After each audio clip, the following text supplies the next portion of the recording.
নমস্কাৰ study and লাৰ্ণিঙলৈ আপোনালোক সকলোকে স্বাগতম জনাইছোঁ। আজি এটা নতুন ভিডিঅ' লৈ আহিছোঁ গুৱাহাটী ইউনিভাৰ্চিটি BEd এণ্ট্ৰেন্সৰ চিলেবাছ অনুযায়ী ইণ্ডিয়ান পলিটি বিষয়টোৰ ওপৰত। এইখন গুৱাহাটী ইউনিভাৰ্চিটিৰ BEd এণ্ট্ৰেন্সৰ চিলেবাছ আপোনালোকে চাই ল'ব পাৰে। আজি মই আলোচনা কৰিম এই বিষয়টো ইণ্ডিয়ান পলিটি। আহকচোন আমি ভিডিঅ'টো আৰম্ভ কৰোঁ আৰু ইণ্ডিয়ান পলিটিৰ আমি ফাণ্ডামেণ্টেল ৰাইটছৰ অৰ্থাৎ মৌলিক অধিকাৰ বিষয়টোৰ ওপৰত আলোচনা কৰিম। আহকচোন এতিয়া আমি আলোচনা কৰোঁ। Fundamental rights in India are the rights গ্ৰান্টেড under part 3 article 12 to 35 of the constitution of India. Fundamental rights বিষয়টো ভাৰতীয় সংবিধানত পাৰ্ট 3ত সন্নিৱিষ্ট আছে আৰু এই মৌলিক অধিকাৰসমূহ অৰ্থাৎ ফাণ্ডামেণ্টেল ৰাইটছসমূহ আৰ্টিকল 12ৰ পৰা 35লৈকে আৰ্টিকল 12ৰ পৰা 35লৈকে এই আৰ্টিকল 12ৰ পৰা 35লৈকে আছে বুলি সন্নিৱিষ্ট কৰা আছে আৰু there are 6 fundamental rights recognized by the Indian Constitution। ভাৰতীয় সংবিধানে বৰ্তমান 6টা ফাণ্ডামেণ্টেল ৰাইটছ ৰিকগনাইজ কৰিছে। আগতে আছিল 7টা ফাণ্ডামেণ্টেল ৰাইটছ, এতিয়া বৰ্তমান এমেণ্ডমেণ্ট কৰি 6টা ফাণ্ডামেণ্টেল ৰাইটছ ৰিকগনাইজ কৰা হৈছে আৰু এই ফাণ্ডামেণ্টেল ৰাইটছসমূহত যে ভাৰতীয় সংবিধানৰ পাৰ্ট 3ত আছে, আপোনালোকে এইটো কথা মনত ৰাখিব, এইটো পৰীক্ষাৰ সময়ত আহিব পাৰে। আৰু মৌলিক অধিকাৰ বুলি ক'লে বিশেষকৈ যিবোৰ অধিকাৰ মানুহৰ আচলতে প্ৰয়োজন হয় আৰু যিবোৰ সংবিধানত লিপিবদ্ধ থাকে সেইবোৰকে মৌলিক অধিকাৰ বুলি কোৱা হয়। এতিয়া মৌলিক অধিকাৰসমূহ আমি আলোচনা কৰোঁ। Originally the constitution provided for 7 fundamental rights. সেইসমূহ হৈছে right to equality, right to freedom, right against exploitation, right to freedom of religion, cultural and educational rights, right to property, right to constitutional remedies. এই ৰাইটসমূহ কাষে কাষে দিয়া আছে, কোনটো আৰ্টিকলত আছে এইসমূহ আপোনালোকে মনত ৰাখিব। However, the rights of property was deleted from the list of fundamental rights by 44th Amendment Act 1978।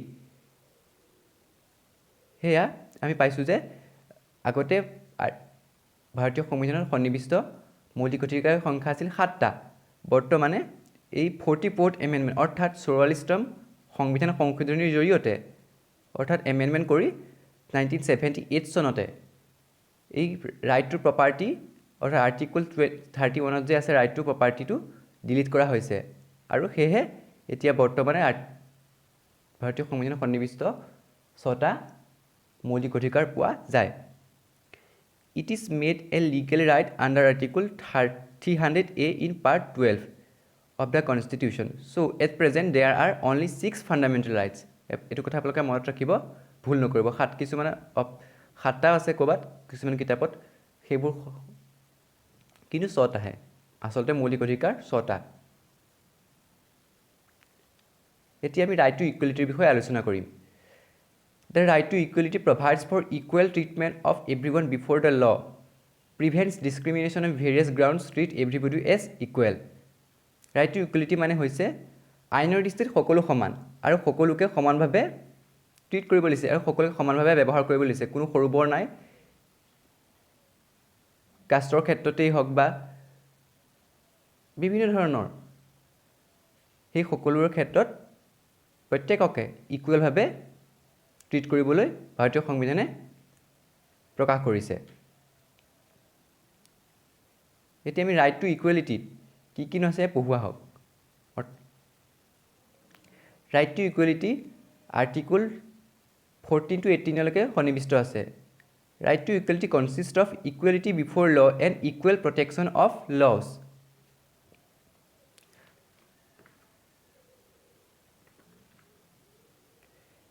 Right to equality হৈছে সমতাৰ অধিকাৰ, অসমীয়া হ'লে সমতাৰ অধিকাৰ। আৰ্টিকল 14ত আছে যে ভাৰতৰ ৰাষ্ট্ৰীয় সীমাৰ ভিতৰত কোনো ব্যক্তিকে আইনৰ দৃষ্টিত সমতা আৰু আইনৰ এটা সমভাৱে ৰক্ষিত হোৱাৰ অধিকাৰৰ পৰা বঞ্চিত কৰিব নোৱাৰিব অৰ্থাৎ সকলো মানুহকে ইকুৱেল প্ৰটেকশ্যন দিব লাগিব ইকুৱেলি সকলোকে ট্ৰিট কৰিব লাগিব এতিয়া হৈছে বি নম্বৰ অপশ্যনটোলৈ prohibition of discrimination on grounds of religion race caste sex or birth of place জাতি বৰ্ণ ধৰ্ম ভাষা নিৰ্বিশেষে সকলোকে সমানভাৱে ট্ৰিট কৰিব লাগিব আৰু কোনো বৈষম্যৰ সৃষ্টি কৰিব নোৱাৰিব এতিয়া হৈছে সি নম্বৰ অপশ্যনটোলৈ equality of opportunity in matters of public employment নিয়োগৰ ক্ষেত্ৰতো সমান সুবিধা দিব লাগিব বুলি ইয়াতে সন্নিৱিষ্ট আছে অৰ্থাৎ চৰকাৰৰ বিভিন্ন চাকৰি পদত সকলোকে সমান সকলো নাগৰিককে সুযোগৰ সমান সুবিধা দিব লাগিব কাকো এই বৈষম্যৰ সৃষ্টি কৰিব নোৱাৰিব এতিয়া আমি ডি নম্বৰ অপশ্যনটোলৈ আহিছোঁ abolition of untouchability and prohibition of its practice untouchability অৰ্থাৎ বৈষম্যৰ সৃষ্টি কৰিব নোৱাৰিব মানে অস্পৃশ্যতা বৰ্জন কৰিব লাগে ভাৰতীয় সংবিধানত কোৱা হৈছে যাতে কাকো অৰ্থাৎ কোনো শ্ৰেণীকে তলখাপৰ বুলি ভাবিব নালাগিব কাকো এনে তলখাপৰ বুলি ভাবিব নালাগে আৰু বিভিন্ন লোকক আৰু প্ৰত্যেককে সমান বুলি ট্ৰিট কৰিব লাগিব আৰু এইটো প্ৰশ্ন গুৱাহাটী ইউনিভাৰ্চিটিৰ পিজিৰ এণ্ট্ৰেন্স পৰীক্ষাত আহিছিলে যে আনটাচেবিলিটি ভাৰতীয় সংবিধানৰ আনটাচেবিলিটি কোনটো আৰ্টিকলত আছে এতিয়া আনচাৰটো হ'ব আৰ্টিকল 17 আপোনালোকে সেয়েহে মই বস্তুখিনি ব্ৰিফলি ডিছকাছ কৰি ব্ৰডলি ডিছকাছ কৰিবলৈ আপোনালোকৰ মাজলৈ লৈ আহিছোঁ আপোনালোকে সকলো ইকুৱেলিটিৰ কোনটো আৰ্টিকলত আছে আহিলে এনেকৈ আহিব আৰ্টিকল 14ত আৰু discrimination ground of religion race and caste sex place of birth এইবোৰ কোনটো আৰ্টিকলত আছে আৰ্টিকল 15 এইবোৰ সকলোবিলাকে মনত ৰাখিব এতিয়া আমি আহিছোঁ অপশ্যন ই লৈ abolition of titles except military and academic অৰ্থাৎ উপাধি পৰিহাৰ কৰিবলৈ দিছে মানে কিছুমানে বিভিন্ন ধৰণৰ সামৰিক আৰু শিক্ষাৰ ক্ষেত্ৰত উপাধি প্ৰদান কৰে আৰু সেইসমূহক ভাৰতীয় সংবিধানত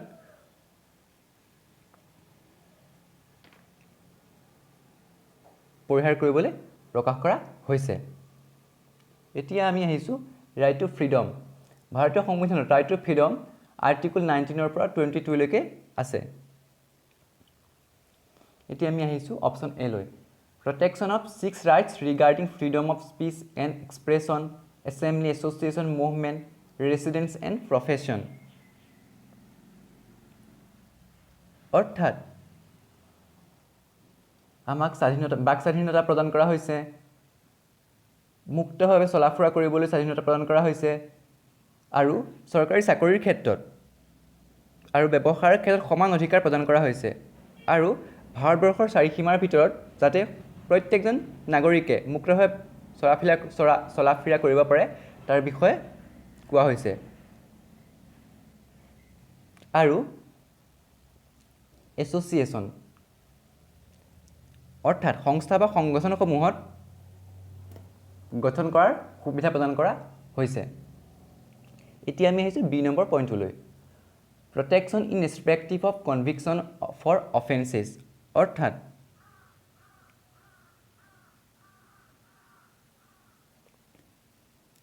অস্ত্ৰবিহীন অৱস্থাত শান্তিপূৰ্ণ সমাবেত হোৱাৰ অধিকাৰ প্ৰদান কৰা হৈছে এতিয়া আমি চি নম্বৰ পইণ্টটোলৈ আহিছোঁ প্ৰটেকশ্যন অফ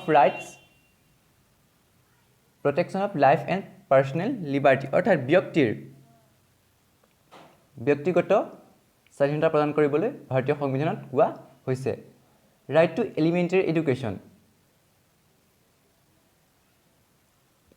অৰ্থাৎ 6 পৰা 14 বছৰ ল'ৰা ছোৱালীসকলে যাতে মৌলিক অধিকাৰ লাভ কৰিব পাৰে তাৰ বিষয়ে আলোচনা কৰা হৈছে এতিয়া আমি ই নম্বৰ অপশ্যনটোলৈ আহিছোঁ protection against arrest and detention in certain class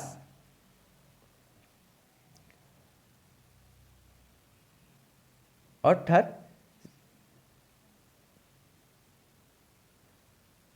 প্ৰত্যেকটো শ্ৰেণীকে প্ৰটেক্ট কৰিবলৈ আৰু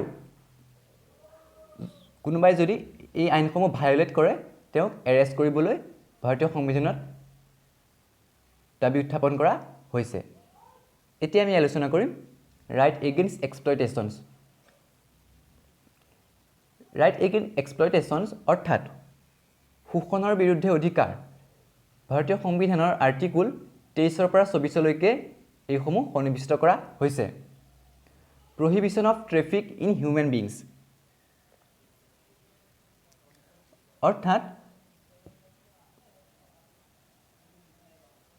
prohibition of traffic in human beings and forced labour অৰ্থাৎ বিভিন্ন ধৰণৰ সামাজিক ক্ষেত্ৰত মানুহক ফ'ৰ্চ কৰিব নোৱাৰিব, অৰ্থাৎ তেওঁ বলপূৰ্বকভাৱে শ্ৰমক বাধা দিব নোৱাৰিব। যাৰ যিমন অৰ্থাৎ যাৰ যিটো কামত ভাল লাগে সেই কামসমূহ কৰিব পাৰিব, কোনেও কাকো ফ'ৰ্চ কৰিব নোৱাৰিব। এতিয়া ছেকেণ্ড পইণ্টত আছে prohibition of employment of children in factories. শিশু শ্ৰমিক অৰ্থাৎ কাম কাজত শিশুক নিয়োগ কৰাত বাধা নিষেধ কৰিবলৈ ভাৰতীয় সংবিধানত প্ৰকাশ কৰা হৈছে। অৰ্থাৎ কোনো শিশুকে বলপূৰ্বকভাৱে শ্ৰমত নিয়োগ কৰিব নোৱাৰিব। তেওঁলোকক বয়স অনুযায়ী প্ৰাথমিক শিক্ষা অৰ্থাৎ এলিমেণ্টাৰী এডুকেশ্যন 6 পৰা 14 বছৰ এই নাবালকসকলক তেওঁলোকক শিক্ষা লাভ কৰিবলৈ ব্যৱস্থা কৰা হৈছে। এতিয়া আমি আহিছোঁ right to freedom of religion. Right অৰ্থাৎ ধৰ্মীয় স্বাধীনতাৰ অধিকাৰ। ধৰ্মীয় স্বাধীনতাৰ অধিকাৰ ভাৰতীয় সংবিধানত আৰ্টিকুল 25 পৰা 28লৈকে সন্নিৱিষ্ট কৰা হৈছে।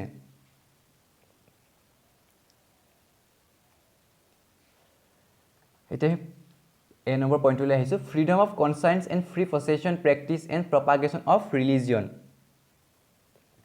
ভাৰতবৰ্ষত বাস কৰা সকলো লোকেই নিজৰ নিজৰ ৰুচিমতে অৰ্থাৎ নিজৰ পচন্দৰ মতে যিকোনো ধৰ্ম গ্ৰহণ কৰিব পাৰিব, ধৰ্ম চৰ্চা কৰিব পাৰিব, ধৰ্ম প্ৰচাৰ কৰিব পাৰিব আৰু লগতে সামাজিক শৃংখলা সদাচাৰ এইবোৰ বজাই ৰাখিবলৈ ভাৰতীয় সংবিধানত ব্যৱস্থা কৰা হৈছে। আৰু এই আইনসমূহ ভায়োলেট কৰিলে অৰ্থাৎ এই লসমূহ ভায়োলেট কৰিলে প্ৰত্যেককে শাস্তি প্ৰদান কৰাৰ কথাও অন্তৰ্ভুক্ত কৰা হৈছে। এতিয়া বি নম্বৰ অপশ্যনটোলৈ আহিছোঁ freedom of manage religious affairs. Freedom to manage religious affairs, sorry ভুল হৈ গৈছিল অকণমান। ইয়াৰ অৰ্থ হৈছে যে প্ৰত্যেক ব্যক্তিয়ে নিজৰ ধৰ্মীয় ৰীতি নীতিসমূহ অৰ্থাৎ ধৰ্মীয় আইন কানুনসমূহ মুক্তভাৱে মেনেজ কৰাৰ কথা প্ৰকাশ কৰা হৈছে। অৰ্থাৎ প্ৰত্যেকেই নিজৰ নিজৰ ধৰ্মীয় প্ৰতিষ্ঠানসমূহ ৰক্ষা কৰিবলৈ স্বাধীনতা প্ৰদান কৰা হৈছে। এতিয়া আমি চি নম্বৰ পইণ্টটোলৈ freedom from payment of taxes for promotion of any religion. Freedom from payment of taxes for promotion of any religion অৰ্থাৎ ধৰ্মৰ নামত ধৰ্মীয় অনুষ্ঠানৰ নামত ৰাজহুৱা কিছুমান টেক্স দিব লাগে, সেই টেক্সসমূহ যাতে দিব নোৱাৰে অৰ্থাৎ বন্ধ কৰাৰ কথা কোৱা হৈছে। প্ৰত্যেকেই নিজৰ ধৰ্মত স্বাধীনভাৱে অৰ্থাৎ মুক্তভাৱে নিজৰ যি ধৰ্ম গ্ৰহণ কৰে অৰ্থাৎ ধৰ্ম প্ৰচাৰ কৰে সেইসমূহ ফ্ৰীকৈ অৰ্থাৎ কোনো যাতে টেক্স দিব নালাগে তাৰ ব্যৱস্থা কৰা হৈছে। এতিয়া আমি আহিছোঁ 2 নম্বৰ পইণ্টটোলৈ freedom from attending religious instruction or worship in certain educational institution অৰ্থাৎ freedom from attending religious institution or worship মানে ৰিলিজিয়াছ অৰ্থাৎ এডুকেশ্যনেল ইনষ্টিটিউশ্যনত যাতে ধৰ্মীয় শিক্ষা বন্ধ কৰা এই ব্যৱস্থা লোৱা হৈছে, যাতে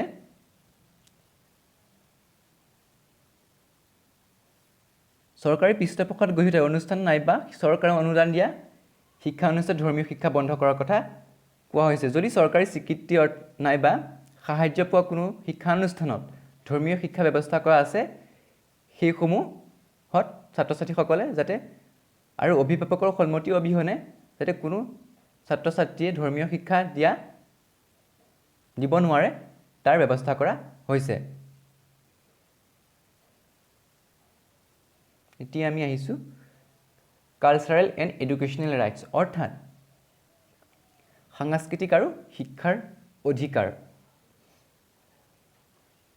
সাংস্কৃতিক আৰু শিক্ষাৰ অধিকাৰ ভাৰতীয় সংবিধানৰ আৰ্টিকল 19 পৰা 30 লৈকে সন্নিৱিষ্ট কৰা হৈছে।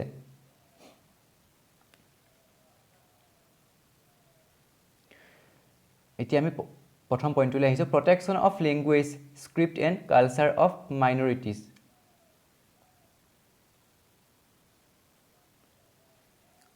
অৰ্থাৎ ভাৰতৰ সকলো শ্ৰেণীৰ নাগৰিককে নিজৰ নিজৰ ভাষা সংস্কৃতি বজাই ৰাখিবলৈ, অৰ্থাৎ জাতি বৰ্ণ ধৰ্ম ভাষা নিৰ্বিশেষে সকলোকে, অৰ্থাৎ সংখ্যাগৰিষ্ঠ সকলো শ্ৰেণীৰ লোককে নিজৰ নিজৰ ভাষা সংস্কৃতি ৰক্ষা কৰাৰ ব্যৱস্থা কৰা হৈছে, যাতে সেইবোৰ কোনেও ভায়োলেট কৰিব নোৱাৰে। এতিয়া আমি 2 নম্বৰ পইণ্টলৈ আহিছোঁ, right of minorities to establish and administer educational institution. পিছপৰা শ্ৰেণীৰ লোকসকল, অৰ্থাৎ সংখ্যালঘিষ্ঠ সকলো শ্ৰেণীৰ লোককে শিক্ষানুষ্ঠান প্ৰতিষ্ঠা কৰাৰ অধিকাৰ দিয়া হৈছে। অৰ্থাৎ শিক্ষানুষ্ঠানসমূহক অনুদান দিয়াৰ উপৰিও যাতে কোনো ধৰণৰ ধৰ্মৰ ভিত্তিত চৰকাৰে বিভিন্ন ধৰণৰ বৈষম্য সৃষ্টি কৰিব নোৱাৰিব, তাৰ বাবে চৰকাৰে ব্যৱস্থা কৰা হৈছে। এতিয়া আমি আহিছোঁ ৰাইট টু কনষ্টিটিউশ্যনেল ৰেমেডিজ, অৰ্থাৎ সাংবিধানিক প্ৰতিকাৰৰ অধিকাৰ। Right to move the Supreme Court for the enforcement of fundamental rights including the writs of India, habeas corpus, mandamus, prohibition, certiorari, quo ৱাৰাণ্টো।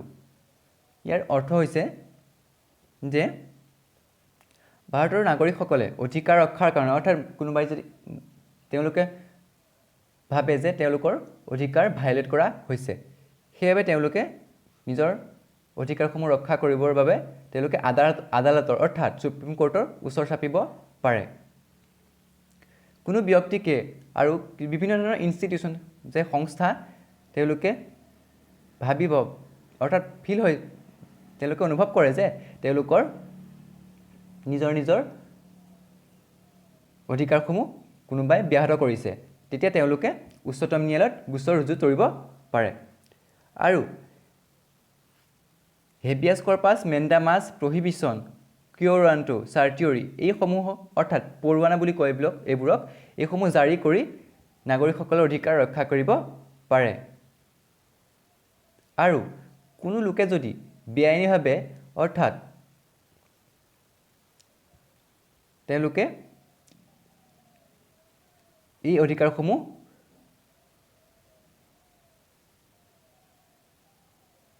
ব্যাহত কৰে আৰু তেওঁলোকক আটক কৰিব পাৰে। এই আটক কৰাৰ ব্যৱস্থা, অৰ্থাৎ তেওঁলোকক এৰেষ্ট কৰিব পৰাৰ ব্যৱস্থা কৰা হৈছে ভাৰতীয় সংবিধানত। আৰু ৰাইট টু কনষ্টিটিউশ্যনেল ৰেমেডিজ, এই ৰাইটটো ভাৰতীয় সংবিধানৰ আৰ্টিকল 32ত আছে। এইটো কথা আপোনালোকে মনত ৰাখিব। এই আৰ্টিকলটো বিভিন্ন পৰীক্ষাত, বিশেষকৈ BEd এণ্ট্ৰেন্স হওক, DLEd এণ্ট্ৰেন্স আৰু বিভিন্ন গভৰ্ণমেণ্ট এক্সামত অহা দেখা যায়। আজিৰ ভিডিঅ'টো ইমানেই। যদি ভিডিঅ'টো চাই ভাল পাইছে, ছাবস্ক্ৰাইব কৰিব চেনেলটো আৰু বেল আইকনটো টিপি দিব, যাতে মই দিয়া সকলোবোৰ আপডেট আপোনালোকে পাই থাকে। আৰু ভিডিঅ'টো যদি চাই ভাল পায়, আপোনালোকে কমেণ্ট কৰিব, আৰু কিবা যদি ভুল হৈছে কমেণ্ট কৰি জনাব, যাতে মই ভুলসমূহ সংশোধন কৰিবলৈ পাৰোঁ। ধন্যবাদ। আজিৰ ভিডিঅ'টো ইমানেই। Thank U.